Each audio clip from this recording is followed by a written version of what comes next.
Bismillahirrahmanirrahim. Assalamualaikum warahmatullahi wabarakatuh. Innal hamdalillah wassalatu wassalamu ala Rasulillah wa ala alihi wa ashabihi wa mawalah wa la haula wa la quwata illa billah amma ba'd. Alhamdulillah, para pemirsa yang rahmati Allah Subhanahu wa taala, kembali kita insyaallah berjumpa dalam kajian silsilah akidah Islam, akidah Ahlussunnah wal Jamaah, akidah yang diwariskan Rasulullah sallallahu alaihi wasallam dan para sahabatnya radhiyallahu alaihim jami'an, akidah yang lurus, yang selayaknya setiap kita untuk berjalan di atas akidah yang sahihah tersebut. Para pemirsa yang rahmati Allah, pembicaraan kita insyaallah masih pada pembicaraan tentang syurutu la ilaha illallah. Syarat-syarat la ilaha illallah. Telah kita sampaikan bahwa para ulama kita menyebutkan ada 7 syarat yang tentu semuanya terambil dari pembahasan kitab Allah dan sunnah Rasulullah sallallahu alaihi wasallam. Yang 7 syarat itulah yang pertama al-ilmu, yang kedua al-yaqin, yang ketiga as-sidqu, yang keempat al-qabul, yang kelima al-inqiyad, yang keenam itu al-ikhlas, yang ketujuh itu al-mahabbah. Kita insyaallah telah membahas 5 syurut la ilaha illallah. Itu al-ilmu. Bagaimana seorang mengucapkan kalimat la ilaha illallah, wajib dia mengetahui bahwa kalimat ini menuntut untuk faham bahwa tidak ada sesembahan yang sebenarnya kecuali hanya Allah semata. Sehingga semua sembahan selain Allah adalah batil. Yang kedua, dia harus yakin tanpa ada keraguan sedikit pun tentang kandungan makna kalimat la ilaha illallah. Yang ketiga, dia harus benar-benar jujur. Tidak ada tipuan dalam mengucapkan kalimat tersebut. Yang keempat, dia harus menerima apa yang terkandung di dalam kalimat tersebut dengan hati yang lega, dengan keridhaan dia, dan dia harus al-inqiyad, dia harus mewujudkan tuntutan yang ada dalam kalimat la ilaha illallah. Dan insyaallah kita membahas yang keenam sekarang, yaitu al-ikhlas. Bahwa seorang mengucapkan kalimat la ilaha illallah, dia harus ikhlas. Dia harus tulus dalam mengucapkan kalimat tersebut. Sebagaimana Allah Subhanahu wa taala menjadikan agamanya agama yang ikhlas. Ala lillahi dinul khalis. Ketahuilah sesungguhnya agama Allah adalah agama yang khalis. Dan Allah tidak akan menerima kecuali agama yang khalis. Sehingga Allah Subhanahu wa taala menegaskan agar setiap mukmin kita mengucapkan kalimat Qul inna salati wa nusuki wa mahyaya wa mamati lillahi rabbil alamin. La syarika lah. Wa bidzalika umirtu wa ana awwalul muslimin. Katakanlah, sesungguhnya salatku dan ibadah korbanku dan seluruh kehidupanku dan akhir kehidupanku ini kematianku lillahi rabbil alamin. Hanya dia persembahkan semata-mata untuk Allah Subhanahu wa ta'ala Rabbul alamin. La syarikalah, yang tidak ada sekutu bagi Allah Subhanahu wa taala. Lillahi rabbil alamin, la syarikalah. Dia mengikhlaskan ubudiyah, penghambaan dia semata untuk Allah tanpa menyekutukan Allah Subhanahu wa taala sama sekali. Sehingga tuntutan al-ikhlas dengan tidak menyekutukan Allah sedikit pun. Ma'asyiral muslimin rahimani wa rahimakumullah. Allah Subhanahu wa taala tidak menerima agama ini dan amalan ini kecuali agama dan amalan yang ikhlas. Allah tidak akan menerima agama musyrikin. Allah tidak akan menerima amalan munafikin. Allah hanya akan menerima amalan seorang yang mereka semata-mata ikhlas karena Allah Subhanahu wa taala. Sehingga Allah Subhanahu wa taala menegaskan, innal munafiqina fit darkil asfal minan nar walan tajid lahum nasira. Sesungguhnya orang-orang munafik dia berada di keraknya api neraka. Dan sekali-kali orang munafik tidak akan mendapatkan penolong selain Allah Subhanahu wa taala. Anda tidak akan mendapatkan penolong sama sekali kecuali penolong hanyalah tinggal Allah Subhanahu wa taala. Sehingga ketika mereka tidak mengikhlaskan agama untuk Allah, maka dia tidak akan mendapatkan penolong sama sekali. Masalah muslimin rahimani wa rahimakumullah. Allah Subhanahu wa taala telah menjadikan al-ikhlas syurut diterimanya agama dan amalan seorang. Sebagaimana Allah Subhanahu wa taala tegaskan dalam ayatnya yang mulia, "Man kana yarju liqa'a rabbih falyamal amalan shalihan wa la yusyrik bi ibadati rabbih ahada." Barang siapa yang dia mengharap pertemuannya dengan Allah Subhanahu wa taala, ini pertemuan dalam keadaan dia diridhai Allah. Pertemuan yang dia akan dicintai oleh Allah Subhanahu wa taala. Allah ridha dengan pertemuannya. Karena pertemuan ada dua macam. Dan semua makhluk akan bertemu dengan Allah Subhanahu wa taala. Hanya ada di antara mereka bertemu dengan Allah dalam keadaan Allah murka dengannya. Ada yang mereka bertemu dengan Allah dalam keadaan mereka diridhai oleh Allah Subhanahu wa taala. Barang siapa yang dia ingin bertemu dengan Allah dalam keadaan Allah ridha dengannya, falyamal amalan salihah, ini yang pertama. Hendaklah dia beramal dengan amal yang salih, wala yusyrik bi ibadati rabbi ahada, ini yang kedua, dan jangan sekali-kali dia menyekutukan Allah Subhanahu wa taala dalam amal ibadah yang dia lakukan. Ayat ini dibaca oleh Fudail bin Iyad ketika beliau mengomentari ayat Allah Subhanahu wa taala, "Huwallazi khalaqal mauta wal hayata liyabluwakum ayyukum ahsanu amala." Dialah Allah yang telah menciptakan kematian dan kehidupan, liyabluwakum, dalam rangka menguji kalian. Ayyukum ahsanu amala, mana di antara kalian yang lebih baik amalnya. Fudail bin Iyad ketika menerangkan ini ahsanu amala ay akhlasu wa aswabu. Ini amal yang paling ikhlas dan amal yang paling sawab, yang paling benar. Maka ditanyakan kepada Fudail, "Ya Aba Ali, ma akhlasu wa aswabu?"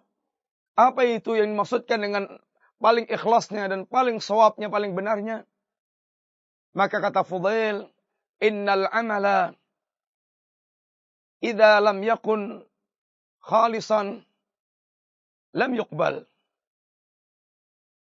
Wa innal amala idza lam yakun sawaban lam yuqbal. Hatta yakuna khalisan wa sawaban."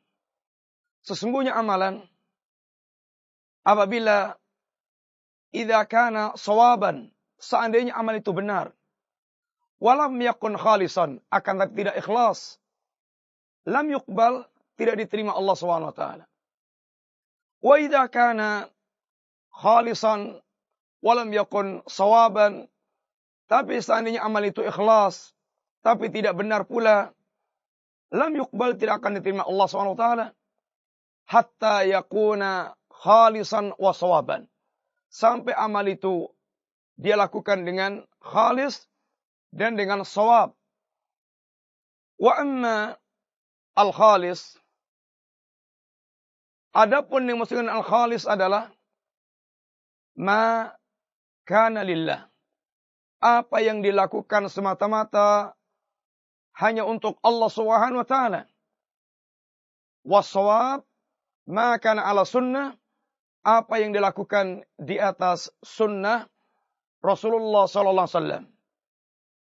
Dengan demikian amal tidak akan diterima Allah Subhanahu wa taala kecuali amal yang ditegakkan di atas keikhlasan, sehingga ikhlas sangat tertuntut dalam mengucapkan kalimat la ilaha illallah. Seandainya tidak dilakukan, tidak miliki, maka syahadat dia la yanfa', syahadat yang tidak akan bermanfaat. Ma'asyiral muslimin rahimani wa rahimakumullah. Abu Hurairah radhiyallahu anhu, beliau pernah bertanya kepada Nabi sallallahu alaihi wasallam, "Ya Rasulullah, man as'adun nas bi syafa'atik yaumal qiyamah?" Pertanyaan yang sangat besar. Ya Rasulullah, siapakah orang yang paling berbahagia dengan syafaat Anda di hari kiamat kelak? Di hari kiamat, suasana yang sangat dahsyat. Semua manusia membutuhkan syafaat. Maka mereka ketika merasakan gundahnya kehidupan suasana al-qiyamah, lalu mereka bersepakat mencari orang yang mereka bisa memberikan syafaat. Dan mereka pun kemudian berpindah dari orang ke orang, dari nabi ke nabi, dalam rangka untuk bisa memberikan syafaat kepada mereka. Dan Nabi memiliki syafaat di hari kiamat kelak sebagai bentuk pengutamaan Allah kepada Nabi dengan beberapa bentuk syafaat. Dan di antara orang mereka dikatakan dan ditanyakan Abu Hurairah, siapa yang paling berbahagia dengan syafaat Rasulullah dari kiamat kelak? Maka Nabi katakan, "Qad dhanantu ya Aba Hurairah la yas'aluni ahadan awalu minka an hadzal hadits." Sudah saya sangka ya Abu Hurairah bahwa tidak ada seorang pun yang akan bertanya tentang hadits ini sebelummu. Lima ra'aitu min khirsika 'alal hadits. Karena aku melihat Anda adalah orang sangat semangat di dalam masalah hadis. Lalu Nabi memberikan jawaban, siapa yang akan paling berbahagia dengan syafaat Rasulullah SAW di yaumul qiyamah kelak?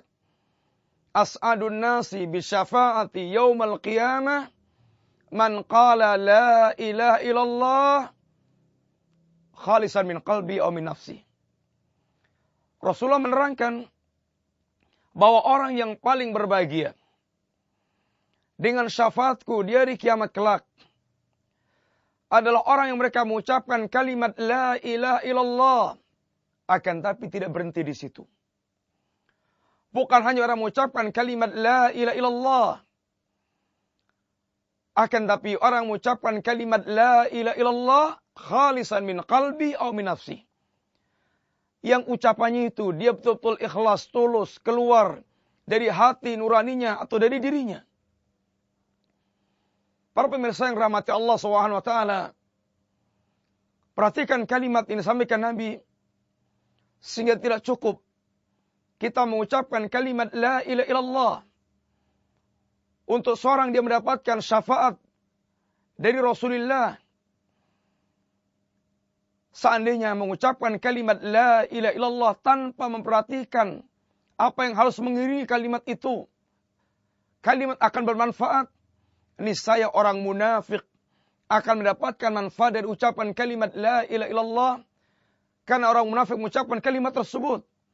Akan tapi Rasulullah mensyaratkan dengan kalimat khalisan min qalbi aw min nafsi. Rasulullah SAW pula beliau pernah mengatakan tentang orang yang mereka akan diharamkan Allah dari neraka. Innallaha harrama 'alan nari man qala la ilaha illallah yabtaghi bidzalika wajh Allah. Allah akan mengharamkan orang yang mengucapkan kalimat la ilaha illallah, akan tapi tidak hanya sampai di situ. Nabi menjelaskan dengan ungkapan yabtaghi bidzalika wajh Allah, yang dengan mengucapkan kalimat la ilaha illallah maka dia mencari wajah Allah Subhanahu wa taala. Tentu orang yang mereka mengucapkan kalimat la ilaha illallah kemudian dia menyekutukan Allah, lalu dia durhaka kepada Allah, maka tentu ini menunjukkan bahwa dia tidak ikhlas dalam mengucapkan kalimat la ilaha illallah. Ma'asyiral muslimin, para pemirsa yang dirahmati Allah Subhanahu wa taala, Maka alangkah sangat tertuntutnya dalam kita mengucapkan kalimat la ilallah untuk memiliki keikhlasan dalam mengucapkan kalimat tersebut. Dan alangkah di zaman kita. Alangkah di zaman kita. Banyaknya orang yang mereka mengucapkan kalimat la ilallah bukan keluar dari keikhlasannya.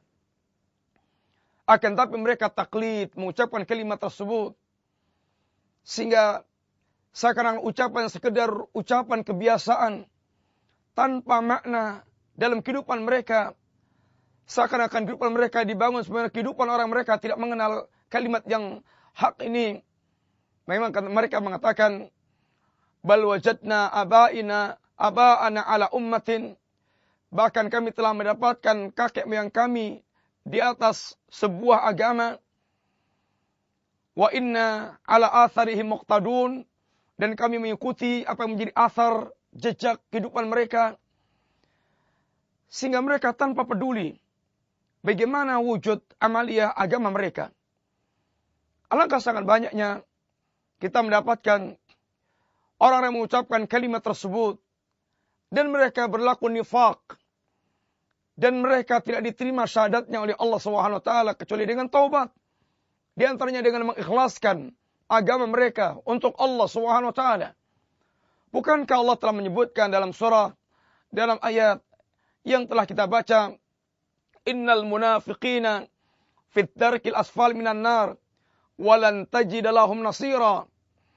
Orang munafik mereka berada di keraknya api neraka dan tidak mendapatkan penolong dalam kehidupan mereka. Kemudian Allah katakan illal ladzina tabu wa aslahu wa tasamu billahi wa akhlasu dinahum lillah faulaika ma'al mu'minin.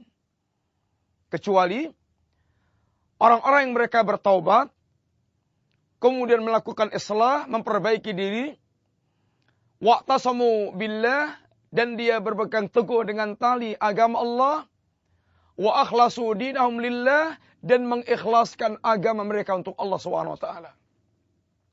Faulaika ma'al mu'minin. Orang seperti ini baru akan bersama dengan kaum mukminin, orang yang syahadatnya akan diterima oleh Allah SWT.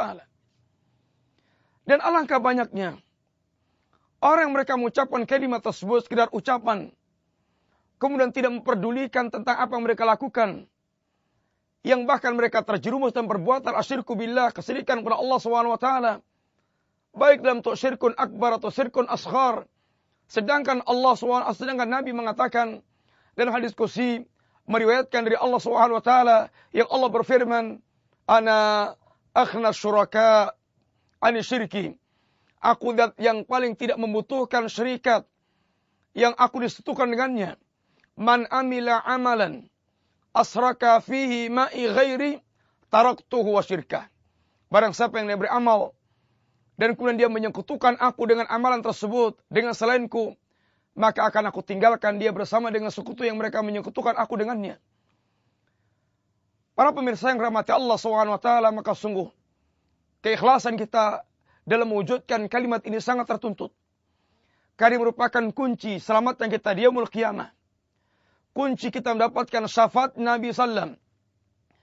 Dan akan diterimanya syarat kita ketika kita tidak menyekutukan Allah SWT, yang asyirku merupakan lawan daripada ikhlas. Dan alangkah di zaman kita, orang mengucapkan kalimat ini, mereka terjatuh dalam kesyirikan, baik syirkun akbar, mereka menyembelih yang dia tujukan untuk selain Allah SWT. Sedangkan Nabi kita mengatakan, la'anallah man dabaha li ghairillah. Laknat Allah bagi orang mereka menyembelih yang dia peruntukkan untuk selain Allah.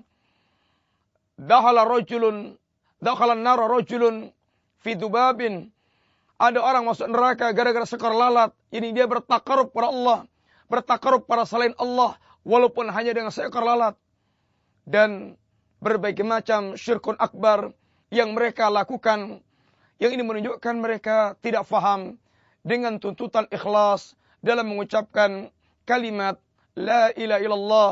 Mudah-mudahan Allah Subhanahu wa taala mengkaruniakan al-ikhlas dalam ucapan kita dari kalimat la ilaha illallah, sehingga kalimat yang bermanfaat di dunia dan di akhirat. Wassallallahu ala nabiyyina Muhammadin wa ala alihi wa sahbihi wasallam. Assalamualaikum warahmatullahi wabarakatuh.